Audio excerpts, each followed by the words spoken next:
Hi everyone, it's Niamh here and welcome to my art journaling channel. Today we're going to be looking at the Dina Wakley new release in her Kraft journal and looking at some of the new gloss sprays. So I'm starting in the Kraft journal, and obviously you can see I've got a little bit of spray in here that was left over on a stencil. And I'm just going into the corner with some gesso to glue down, or that's where I'm going to be gluing down an image. I knew I wanted to have a body on this page somehow. So obviously with the tissue papers, you can get them really translucent on white paper, but on the craft paper, because it does have a white base to it, you're always going to see the colour of the paper through it. So I found if I put some gesso underneath, again it sort of melds in, it looks like it's just been stamped on the surface or drawn on the surface. So it's just a little quick trick that if you're using collage tissue, if you don't want to see the tissue paper per se, you can put a little bit of gesso behind it and it sort of melts in again. Because I knew I wanted to have a little bit of a body to it, I also painted a little bit of gesso down the bottom of the page too, just to sort of blend it in, but I knew I was going to probably put some stenciling over it, so I wasn't too concerned that you couldn't see all the it wasn't as opaque as the top bit.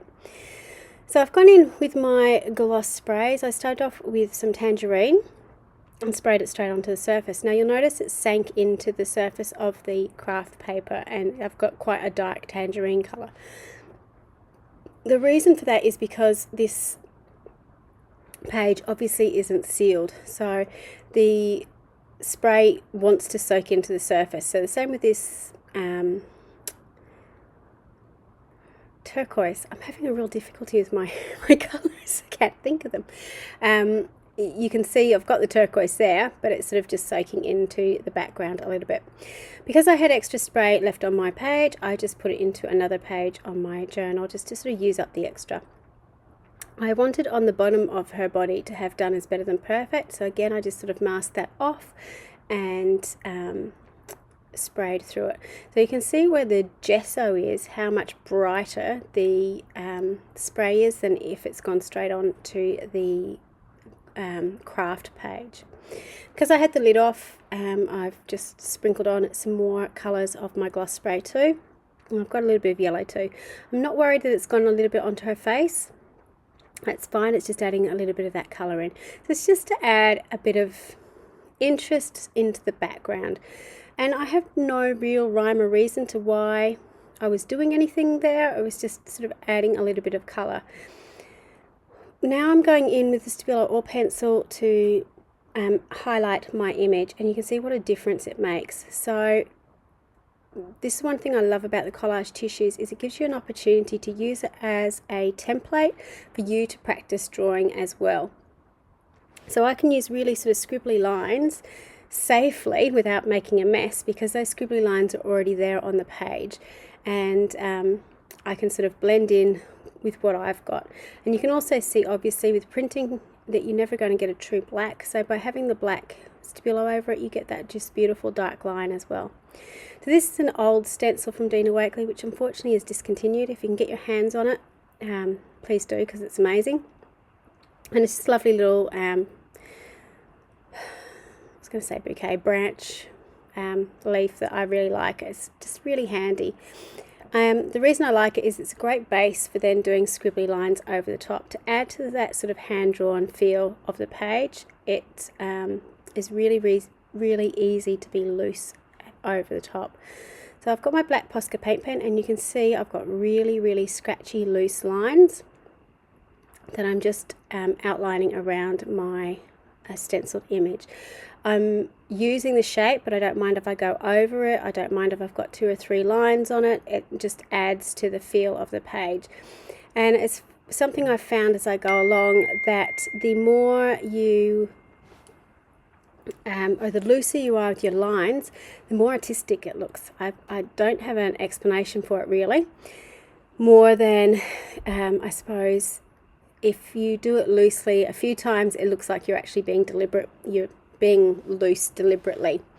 If I tried to draw a really perfect line across that and accidentally went out above the lines, or, you know, did a little bump, it would draw your eye immediately. This is one of the new chipboards from Dina Wakley, and I really like the word limitless. I wanted to colour it, but I also wanted to sort of use it as a bit of a stencil on another page, so you saw me spray it onto another page. And I'm just leaving that to dry. So now with the limitless, I knew I wanted to add some extra words to it, so I've got UI limitless, and I wanted to have it in the blue, so I'm using the turquoise. I'm using turquoise paint. I've just sponged that onto my stamps. You'll notice, shock horror, it's the first time I've actually cleaned my stamps ever. But if you're using acrylic paint with stamps, it's really important you wipe them off straight away. So I haven't washed them or anything, I just got a wet wipe and wiped them off. But you don't really want acrylic paint sitting on your stamps. Obviously acrylic paint, this type of plastic, will bond to almost everything, so you can get it off, but you probably don't want to be using solvents on your rubber. So if you can wash it off straight away, that's the best way to go. I'm just cutting up the letters individually. I was originally going to keep them at the block, that's why I stamped them out in the words themselves, but I thought I had a little bit more to play with if I cut the letters out individually. I'm also going around with a black ink pad just to darken the edges, give a bit of a shadow to it. And now I am trying to colour the background. So I'm doing this resist technique again on this page. You can sort of see me overlapping the colours, and you can see how the gloss spray sort of interact with each other. So where the gloss spray has sealed the page, the Kraft page, the gloss sprays sit on top and you get that brighter sort of those drips and so on towards the centre. So it's a really, really cool little technique to have. You can see also on the other page where I've got the limitless, you can see the orange come up, but the turquoise still stands out. So the reason I sprayed that little bit of white paper was because I want to put the orange behind the limitless, so you could sort of have a bit of a contrast as it came through. The reason I didn't use paint, which you certainly could have, was I just like the spotty look, that it wasn't perfect behind it, so which is a bit hard to see on camera, but up close you can sort of see it's sort of lighter in some areas and pooled in other areas. I was just playing around with where I wanted to put the chipboard. Now, one thing you do need to be really careful of if you are putting chipboards into your journals is obviously they are bulky, they are going to stick out, they're going to make it harder for your pages to close. What I do with some of my chipboards is to peel them apart, but because these are a little bit, the letters on them are a little bit fine, sometimes peeling them apart, I didn't want to rip it. So that's the original thickness, and that's fine. I just put a little bit of a drop shadow on my stamped letters with the orange pen as well, just to sort of tie the whole page together, and then just dropped some of the orange spray or tangerine spray across my page to add some extra speckles here and there, which I really liked in the end.